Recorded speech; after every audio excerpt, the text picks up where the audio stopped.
السلام علیکم ورحمۃ اللہ وبرکاتہ۔ الحمدللہ رب العالمین، نحمدہ ونصلی علی رسولہ الکریم، اما بعد، قال اللہ تعالی فی شان حبیبہ ان اللہ وملائکتہ یصلون علی النبی یا ایھا الذین آمنوا صلوا علیہ وسلموا تسلیما۔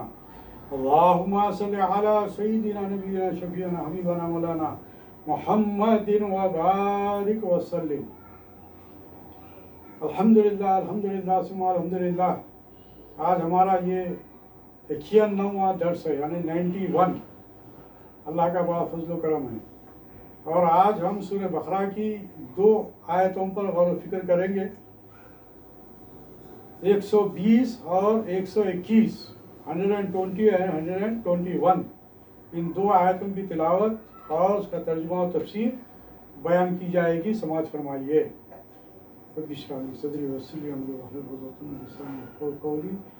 فاعوذ باللہ من الشیطان الرجیم، بسم اللہ الرحمن الرحیم۔ وَلَن تَرْضَىٰ عَنْكَ الْيَهُودُ وَلَا النَّصَارَىٰ حَتَّىٰ تَتَّبِعَ مِلَّتَهُمْ قُلْ إِنَّ هُدَى اللَّهِ هُوَ الْهُدَىٰ وَلَئِنِ اتَّبَعْتَ أَهْوَاءَهُمْ بَعْدَ الَّذِي جَاءَكَ مِنَ الْعِلْمِ مَا لَكَ مِنَ اللَّهِ مِنْ وَلِيٍّ وَلَا نَصِيرٍ۔ الَّذِينَ آتَيْنَاهُمُ الْكِتَابَ يَتْلُونَهُ حَقَّ تِلَاوَتِهِ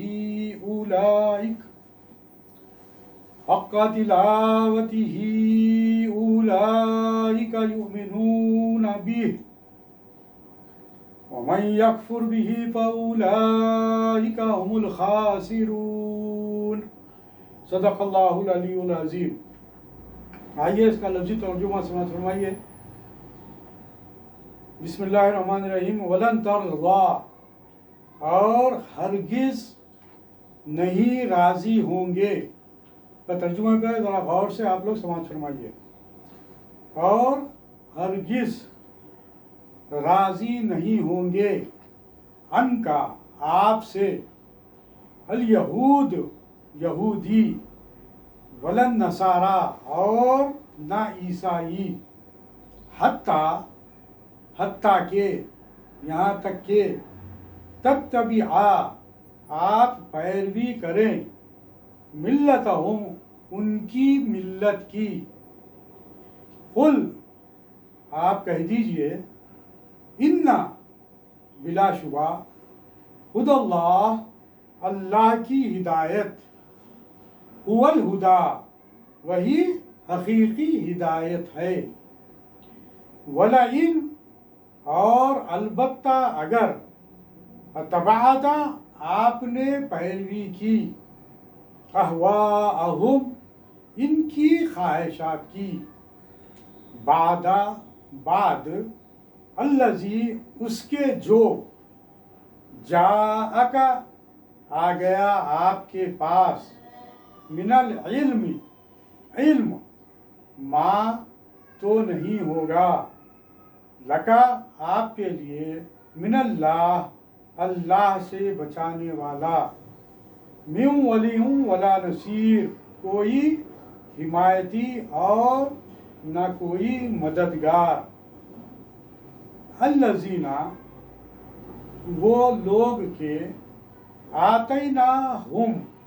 ہم نے دی انہیں، الکتاب یتلونہ وہ پڑھتے ہیں اسے، حق تلاوتہ جس طرح حق ہے اس کے پڑھنے کا، اولئک وہی لوگ، یؤمنون ایمان لاتے ہیں، بھی اس کے ساتھ،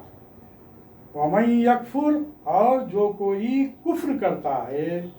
بھی اس کے ساتھ، فاولئک ہم الخاسرون تو وہی لوگ ہیں خسارہ پانے والے۔ یہ لفظی ترجمہ آپ کے سامنے میں نے رکھا۔ اب آئیے کچھ اس کے تعلق سے غور فرماتے ہیں۔ کہ 120ویں آیت کا جو ترجمہ ہے وہ اس طرح کہ یہود و نصارہ آپ سے اس وقت تک خوش نہ ہوں گے، یعنی کہ آپ سے مراد سرکار دو عالم صلی اللہ علیہ وسلم اور امت مسلمہ بھی آگے اس میں شامل ہو جائے گی۔ یہود و نصارہ آپ سے اس وقت تک خوش نہ ہوں گے، چونکہ آیات سرکار دو عالم صلی اللہ علیہ وسلم پر نازل ہوئے ہیں، اس لیے یہاں پر یہ بات بتلائی گئی کہ یہود و نصارہ آپ سے اس وقت تک خوش نہ ہوں گے جب تک کہ آپ ان کے مذہب کے پیرو نہ ہو جائیں۔ آپ کہہ دیجئے صلی اللہ علیہ وسلم، حقیقت میں جو راہ اللہ نے بتائی ہے وہی درست راستہ ہے۔ جس علم، یعنی کہ وہی جو اللہ تعالیٰ نازل فرماتا تھا، جس علم سے آپ کو یعنی صلی اللہ علیہ وسلم کو سرفراز کیا گیا ہے، اگر اس کے حاصل ہونے کے بعد بھی آپ ان کی خواہشات کی پیروی کرنے لگیں تو اللہ کے مقابلے آپ کا کوئی دوست اور مددگار نہیں ہوگا۔ بہت ہی اہم آیت ہے، یہ بہت ہی اہم آیت ہے، اس کی تفسیر میں ہم آگے ملاحظہ فرمائیں گے۔ اور پھر 121ویں جو آیت ہے اس میں اللہ تعالیٰ ارشاد فرما رہا ہے کہ جن لوگوں کو ہم نے کتاب دی، یعنی کہ کتاب دی سے مراد اہل کتاب یہود و نصارہ، اگر وہ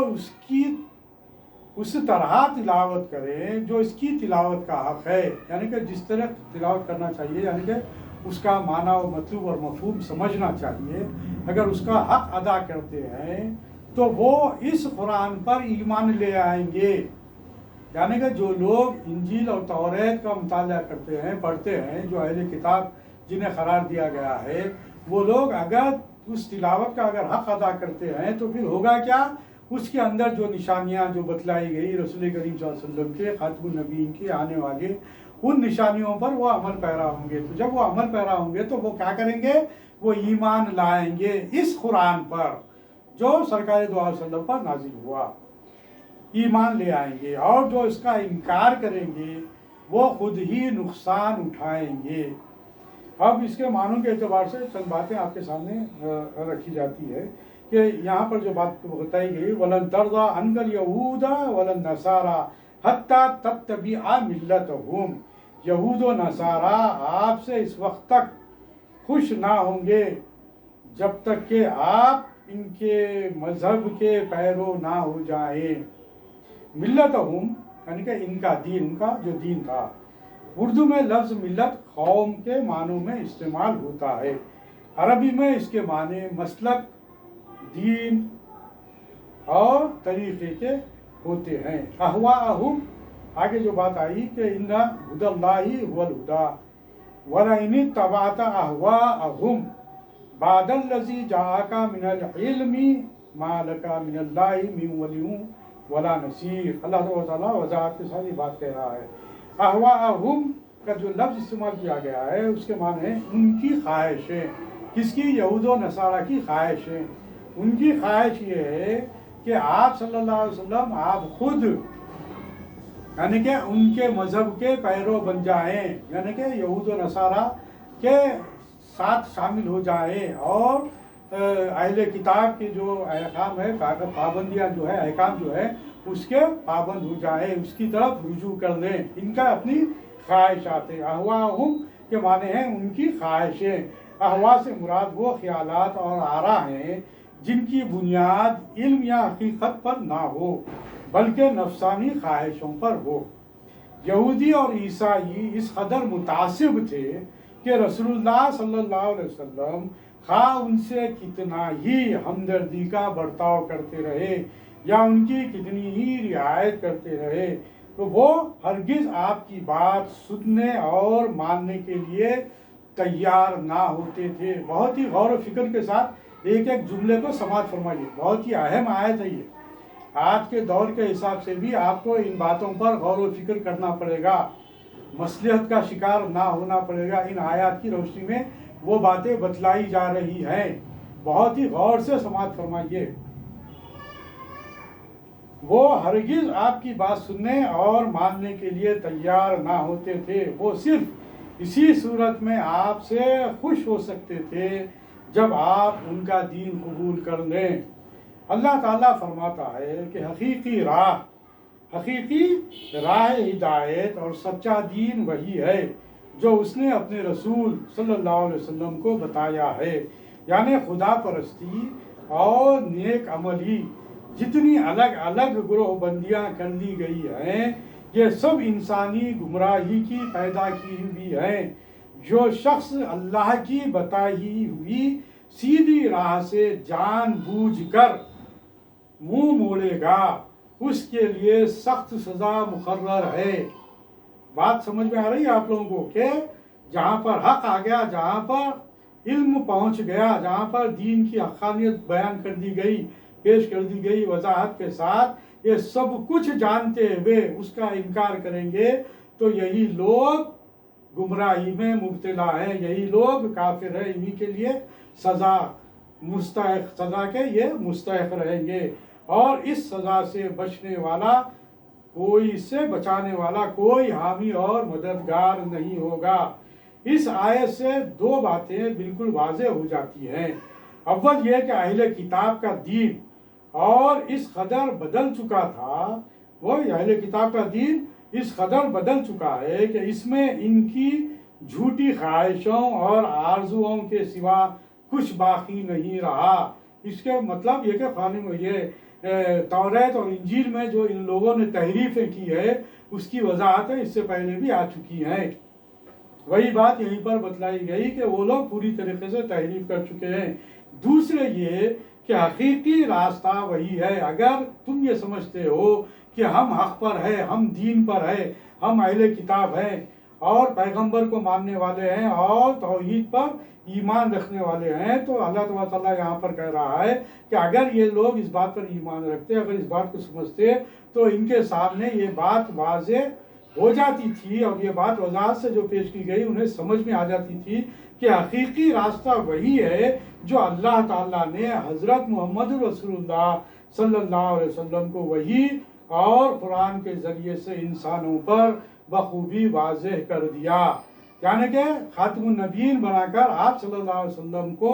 جب مبعوث فرمایا تو ان کا فریضہ یہ بنتا ہے کہ یہ لوگ اگر حقیقی راستے کی تلاش میں ہیں، سچے راستے کی تلاش میں ہیں اور یہ سمجھتے ہیں، تو انہیں اس بات کو سمجھ لینا چاہیے کہ وہ محمد رسول اللہ صلی اللہ علیہ وسلم کے بتلائے ہوئے راستے پر چلیں، اور جو حق ہے، جو اللہ تعالیٰ وحی کے ذریعے قرآن نازل کر رہا ہے، اس پر عمل پیرا ہو جائیں۔ آئیے اس کے بعد کی جو 121ویں آیت ہے، اس کے تعلق سے کہ یہ ہے کہ حقہ تلاوتی ہی، جو لفظ استعمال کیا گیا حقہ تلاوتی ہی، اس کے پڑھنے کا حق، یعنی کہ جیسا کہ ہم قرآن مجید کے تعلق سے بھی کہا کہتے ہیں کہ حقہ تلاوتی ہی، اس کا حق ادا کرنا، جس طریقے کا اس کا حق ہے، اس کے پڑھنے کا حق، تلاوت کے معنی پڑھنے کے ہیں، لفظ تلو اس کا مادہ ہے، اس کے لفظی معنی پیچھے چلنے کے ہوتے ہیں، یعنی کہ پیروی کرنے کے ہوتے ہیں۔ لہٰذا اس جملے کے معنی یہ ہوں گے کہ وہ لوگ اللہ کی کتاب کو یوں پڑھتے ہیں جیسے پڑھنے کا حق ہے، یعنی اس پر عمل بھی کرتے ہیں، اس کی بتائی ہوئی راہ پر چلتے ہیں اور اس میں کمی بیشی نہیں کرتے۔ یہاں پر یہ بات وضاحت کے بعد یہ بات بتائی گئی کہ جو لوگ، جو یہود و نصارہ اس کا حق ادا کرتے ہیں، یعنی کہ توریت اور انجیل کو سمجھتے ہیں، تو ان لوگوں نے اس کا حق ادا کیا کس طریقے سے؟ اسلام میں داخل ہو کر، سرکار صلی اللہ علیہ وسلم پر ایمان لا کر، اس میں بھی وہ لوگ جو ہے ایمان لے کر آئے۔ یعنی یہ کہ یہاں پر تمام کے تمام اہل کتاب، یعنی کہ تمام کے تمام یہود و نصارہ انکار نہیں کیے، بلکہ ان میں جو علم رکھتے تھے، جو سمجھ رکھتے تھے، جو فہم رکھتے تھے، جو ادراک رکھتے تھے، وہ لوگ ایمان قبول کیے، وہ لوگ اسلام میں داخل ہوئے۔ الذین آتیناہم الکتاب، جنہیں ہم نے کتاب دی، مراد یہودی اور عیسائی ہے۔ پچھلی آیت میں مذہبی گروہ بندی کا نتیجہ بتایا گیا۔ حق پسندی اور حقیقت بینی کی جگہ گروہ پرستی کی روح کام کر رہی ہے۔ لوگ یہ نہیں دیکھتے کہ ایک انسان کا اعتقاد اور عمل کیسا ہے، صرف یہ دیکھتے ہیں کہ وہ ہمارے گروہ میں داخل ہے یا نہیں ہے۔ جب لوگوں کی ذہنیت ایسی ہو جائے تو ظاہر کے دلائل کچھ کام نہیں دیتے، کتنی ہی سچی اور معقول باتیں کیوں نہ کہی جائیں، ان لوگوں کے لیے سب بیکار ہوتی ہیں۔ آج کے سبق میں یہ بات بتلایا گیا کہ اگر اہل کتاب ضد، نفسانیت اور ہٹ درمی کو چھوڑ کر اخلاص اور نیک نیتی سے کام لیں اور اپنی کتابوں کو خلوص دل سے پڑھیں اور سمجھنے کی کوشش کریں تو وہ قرآن مجید اور نبی کریم صلی اللہ علیہ وسلم کی صداقت کے قائل ہو جائیں گے اور آپ صلی اللہ علیہ وسلم پر ایمان لے آئیں گے۔ جو لوگ اپنی کتابوں میں بھی تبدیلی و تحریف کرتے ہیں، ان کے احکام میں نیک ارادے سے غور نہیں کرتے، وہ کبھی قرآن مجید کی صداقت کے قائل نہیں ہوں گے۔ وہ تعصب، ہر درمی، نفس پرستی، گروہ بندی میں مبتلا ہے اور اگر یہی آثار رہے تو ہمیشہ کفر میں مبتلا رہیں گے۔ وہ لگاتار حق سے انکار ہی کرتے رہیں گے۔ آج 1400 سال کا عرصہ گزر گیا، جو یہود و نصارہ، جو یہودی اور نصرانی ہیں، آج بھی وہ اسی ہٹ درمی کی بنا پر وہ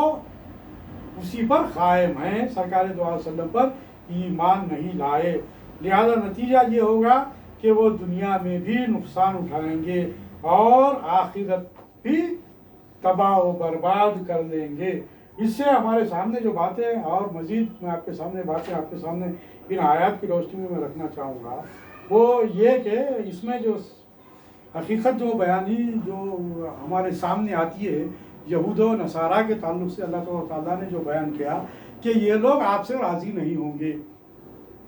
یعنی یہود و نصارہ سرکار علیہ وسلم سے، امت مسلمہ سے اور قرآنی احکام سے یہ لوگ راضی نہیں ہوں گے، بلکہ ان کی خواہش تو یہ ہے کہ آپ جو ہے سو ان کی طرف متوجہ ہو جائیں، آپ ان کے دین پر قائم ہو جائیں، آپ ان کی طرف چلے جائیں، آپ ان کے مذہب کو قائم کر لیں۔ آپ اس بات سے آپ اندازہ لگائیے کہ اللہ تعالیٰ جب یہ بات قرآن مجید میں کہہ رہا ہے کہ یہ لوگ راضی ہونے والے نہیں ہیں، یہ لوگ کفار جو ہے، یہ لوگ ان کے تعلق سے بات یہی کہی گئی کہ یہ کفار جو انکار کرنے والے ہیں اللہ تعالیٰ کے احکام کے، ولن ترضیٰ عنکل یہودا ولن نصارہ، یہ غیب کی خبر ہے اور سارے کفار کا یہی حال ہے، کہ وہ مسلمانوں سے مسلمان رہتے ہوئے کبھی راضی نہیں ہو سکتے۔ آج دنیا میں اگر آپ جائزہ لیں گے تو یہی بات آپ کے سامنے آئے گی کہ یا یہود و نصارہ ہو یا مشرکین ہو۔ قرآن مجید کی مختلف آیات میں، اس سے پہلے بھی بہت سی آیتوں میں آ چکا ہے اور آگے کی آیتوں میں بھی یہ تفصیل سامنے آئے گی، کیا کہ یہود و نصارہ اور مشرکین امت مسلمہ سے، سرکار دو عالم صلی اللہ علیہ وسلم سے راضی ہونے والے نہیں ہیں، یہ لوگ خوش ہونے والے نہیں ہیں، حالانکہ سرکار دو عالم صلی اللہ علیہ وسلم نے حق بات کو پیش کر دیا پوری وضاحت کے ساتھ، قرآن کو جو سو اللہ تعالیٰ کے احکام کو وضاحت کے ساتھ سرکار صلی اللہ علیہ وسلم پیش کرتے رہے، لیکن چونکہ وہاں یہودیوں اور عیسائیوں سے ہی سابقہ تھا، یعنی کہ وہاں پر جو لوگ تھے مدینہ منورہ میں جو لوگ تھے، اطراف میں جو لوگ تھے وہ لوگ، اور نیز عرب میں یہی لوگ علم مشہور تھا، یہ لوگ علم ان کے پاس تھا، کتابیں ان کے پاس تھی، جیسا کہ یہ باتیں آپ کے سامنے اس سے پہلے بھی آ چکی ہے، لیکن یہ تمام چیزیں ہونے کے باوجود بھی ان لوگوں نے اسلام قبول نہیں کیا۔ اس کا مطلب یہ نہیں کہ سبھی کے سبھی نہیں، بلکہ کئی لوگ ایسے رہے ہیں جو راہب جو رہے ہیں، جو اس پر وہ حاصل کیے ہیں، ان لوگوں نے ایمان قبول کیا، اسلام قبول کیا، اس میں داخل ہوئے، اور اس کے کئی ایک جو ہے سو راہب جو لوگ تھے، یہود و نصارہ جو علماء تھے، انہوں نے اسلام قبول کیا۔ اس کا مطلب یہ ہمارے سامنے آتا ہے، اس میں جو بات بتلائی گئی کہ اگر یہ لوگ غور و فکر کرتے، اگر خود توریت اور انجیل پر بھی اگر یہ غور و فکر کرتے تو ان کا فریضہ یہ تھا کہ خاتم النبیین صلی اللہ علیہ وسلم پر ایمان لے آتے، اور اگر یہ لوگ ایسا نہیں کر رہے ہیں، حتیٰ یہ لوگ اس وقت تک آپ سے راضی نہیں ہوں گے، مطلب یہ لوگ آپ کی مخالفت میں لگے ہوئے ہیں، تو آپ فرما دیجئے کہ اللہ کی جو ہدایت ہے، قل انا ہدی اللہ ہدی والہدا، وہی ہدایت ہے جو اللہ تعالیٰ کی طرف سے نازل کی گئی۔ سرکار دو عالم صلی اللہ علیہ وسلم سے پہلے جو ہدایت آئی، توریت میں جو آئی وہ ہدایت نامہ تھا، انجیل میں جو آئی وہ ہدایت نامہ تھا، لیکن ان لوگوں نے خود اپنے ہاتھوں سے تحریف کر لی بعد میں۔ اور پھر دوسری چیز یہ کہ جب قرآن مجید کا نزول ہونے لگا، جب خاتم النبی صلی اللہ علیہ وسلم آ گئے، تو وہ تمام چیزیں نسخ ہو، تمام چیزوں کو منسوخ کر دیا گیا۔ اور اللہ رب العالمین ہے، اللہ کائنات کا مالک ہے، تو وہ جب چاہے جیسا چاہے احکام نازل کر سکتا ہے اور احکام نازل کرتا ہے۔ وہ کن فیکون کا مالک ہے۔ ان تمام چیزوں سے یہی بات سامنے آتی ہے کہ جب مناسب سمجھا، جس دور میں، جن حالات میں جس کو مناسب سمجھا وہ نبی بنایا، اور پھر ان کو کتابیں عطا کی اور ان کے ذریعے حق بات کا اعلان کروایا، حق کا توحید کا اعلان کروایا، توحید پرستی کا جذبہ اور دین ان کے اندر پیدا کیا۔ اب چونکہ ماضی میں، سابق میں موسیٰ علیہ السلام پر توریت نازل کی گئی تھی، وہ حق تھی اس وقت تک جب تک کہ سرکار دو عالم صلی اللہ علیہ وسلم نہیں آ گئے۔ حضرت عیسیٰ علیہ السلام حق ہے، اور عیسیٰ علیہ السلام پر جو کتاب انجیل نازل کی گئی تھی وہ حق تھی اس وقت تک جب تک کہ سرکار دو علیہ وسلم نہیں آئے تھے اور خاتم النبی صلی اللہ علیہ وسلم پر قرآن مجید نازل نہیں ہوئی تھی۔ وہ حق تھی، وہ منسوخ ہو گئی۔ اب سرکار دو علیہ وسلم کو خاتم النبی بنا کر مبعوث کیا گیا۔ اب آپ ان کی پیروی کریں گے تو وہ حق پر ہوں گے۔ یہاں پر یہ بات اللہ تعالیٰ نے سرکار دو علیہ وسلم کے ذریعے یہ بات بتلا دی، اور اس کے آگے جو بات بتلائی گئی ہے وہ انتہائی اہم بات ہے، وہ یہ کہ وَلَئِن تَبَعْتَ أَهْوَاءَهُمْ بَعْدَ الَّذِي جَاءَكَ مِنَ الْعِلْمِ مَا لَكَ مِنَ اللَّهِ وَلِيٌّ وَلَا نَصِيرٌ۔ بہت ہی اہم ترین بات ہے آج کے دور کے لیے، تو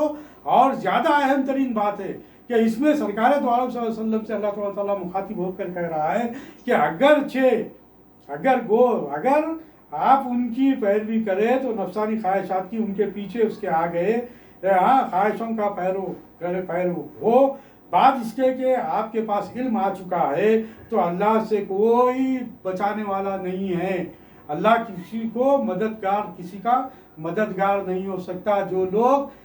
ناحق کسی کی پیروی کریں گے، یعنی کہ یہاں پر یہ بات بتلائی گئی کہ مصلحتانہ، تفسیر کے اندر تمام تفصیلات ہیں، تفسیر ابن کثیر میں اور دیگر تفاسیر میں میں نے مطالعہ کیا، اس کے اندر یہ تمام باتیں آتی ہیں، تفسیر نعیمی میں، تفسیر ابن کثیر میں اور مولانا ابوالکلام آزاد کی تفسیر میں یہ تمام باتیں آ جاتی ہیں کہ کسی بھی قسم سے یہاں پر یہ بات بتلائی گئی، ترجمان القرآن میں یہ بات بتلائی گئی، اور یہ باتیں ہمارے سامنے یہ آتی ہے کہ اس میں جو اہم ترین نقطہ ہے وہ یہی ہے کہ ہم کسی بھی طریقے سے دین اسلام سے ہٹ کر دیگر لوگوں کا ان کو اپنا ہم نوا بنانے کے لیے یا دین اسلام میں داخل کرنے کے لیے بھی اس راستے کو اختیار نہیں کرنا ہے جو راستہ حق سے ہٹتا ہے۔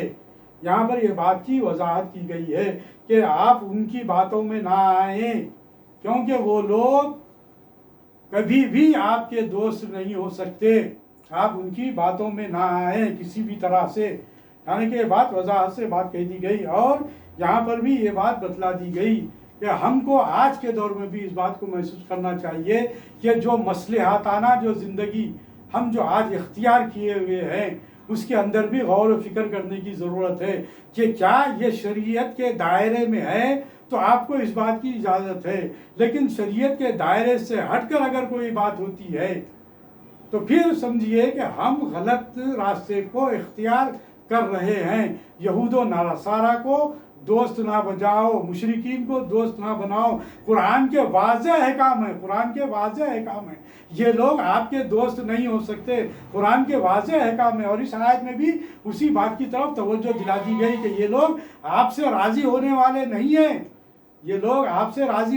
نہیں ہیں، جس وقت جس دور میں سرکار دو عالم صلی اللہ علیہ وسلم کے دور میں جو علماء یہود اور علماء نصارہ تھے ان کے پاس پھر بھی حق تھا، وہ لوگوں کے تعلق سے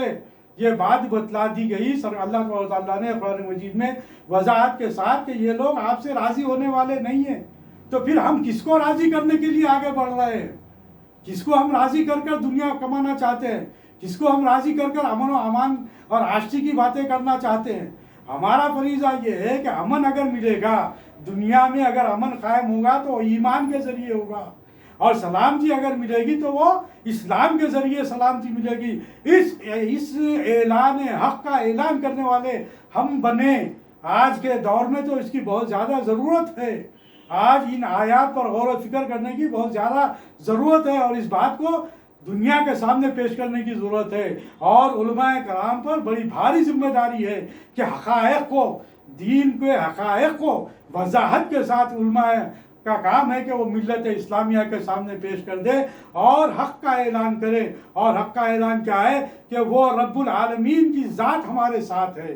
اللہ تعالیٰ کہہ رہا ہے کہ وہ ہمارے ساتھ ہے، لیکن اگر کسی قسم کی کوئی بھی، اگر ہم ہٹ کر، اس سے ہٹ کر کوئی دوسری راہیں اگر ہم اختیار کرنے جاتے ہیں تو سمجھ جاؤ کہ اللہ تعالیٰ کی مدد و نصرت تمہیں حاصل نہیں ہوگی. مدد و نصرت تمہیں حاصل نہیں ہوگی. جن راستوں کو تم اگر دین شریعت کے راستے سے ہٹ کر اگر کوئی راستہ اگر تم اختیار کرو گے تو تمہیں وہ حق تمہیں حاصل نہیں ہوگا. اللہ تعالیٰ نے یہاں پر متنبہ کیا ہے، یہاں پر تنبیہ کی ہے اس آیت میں کہ آپ کا فریضہ یہ ہے کہ آپ کسی بھی طریقے سے، آپ تو الحمدللہ آپ تبلیغ کرنے والے، آپ حق کا اعلان کرنے والے، آپ کو کسی بھی طرح ان کی باتوں میں نہیں آنا چاہیے. ہاں، اگر آپ یہ سمجھیں گے کہ وہ ان کو راضی کر لیں گے تو وہ راضی نہیں ہوں گے، اور آپ کا کام صرف دین کو پہنچانا ہے. آپ مختلف تفاسیر کا جب مطالعہ کریں گے تو آپ کے سامنے یہ تمام چیزیں آپ کے سامنے وضاحت کے ساتھ آ جائیں گی کہ آپ تو دین حق کا اعلان کر رہے ہیں، آپ دین تبلیغ تو آپ پوری وضاحت کے ساتھ پیش کر رہے ہیں، اور آپ کا کام حق کا اعلان کرنا ہے، حق کو پیش کر دینا ہے. آپ کو کسی قسم سے، کسی بھی طریقے سے ان سے نہ تو ان کے ایمان نہ لانے پر آپ کو ملول بھی نہیں ہونا چاہیے، آپ کو رنجیدہ خاطر بھی نہیں ہونا چاہیے، نہ پھر ان سے کسی قسم کے مصلحتانہ طور پر کوئی کام کرنا چاہیے. کیونکہ آپ کو اس میں آیات میں یہ بات بتلا دی گئی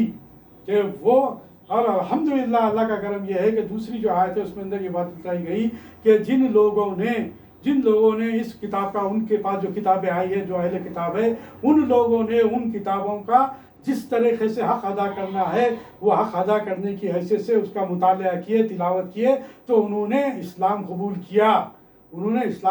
کیا، اور یہود اور نصارہ اسلام قبول کیے، جس کی وجہ سے سرکار دو عالم صلی اللہ علیہ وسلم کو یہ بات بتلا دی گئی کہ آپ وضاحت سے پیش کر دیجئے، آپ کا کام دین کو پہنچانا ہے، آپ حق کے ساتھ پہنچا رہے ہیں. الحمدللہ آپ اپنا کام پوری یعنی کہ تندہی کے ساتھ، آپ نے پوری وقار کے ساتھ اور پورے یعنی کہ جس طریقے سے پیش کرنا چاہیے اس طریقے سے آپ دین کو پیش کر رہے ہیں. الحمدللہ آپ کے لیے یہ ضروری ہے، اور آپ یہ کام کر رہے ہیں، آپ کے لیے اتنا کافی ہے. اللہ تعالیٰ سے دعا ہے کہ قرآن مجید کا صحیح فہم و ادراک ہمیں عطا فرمائے، اور اس کے اندر ہم کو زندگی گزارنے کے راستے اختیار کرنے کا وہ سلیقہ بھی ہم کو اللہ تعالیٰ عطا فرمائے. اللہم ایاک نعبد و ایاک نستعین اہدنا الصراط المستقیم صراط الذین انعمت علیہم غیر المغضوب علیہم ولا الضالین آمین. ربنا آتنا فی الدنیا حسنۃ وفی الآخرۃ حسنۃ وقنا عذاب النار. اللہم سبحانک اللہم وبحمدک اشہد ان لا الہ الا انت استغفرک واتوب الیک. بفضل سبحان ربک رب العزۃ عما یصفون وسلام علی المرسلین والحمد للہ رب العالمین.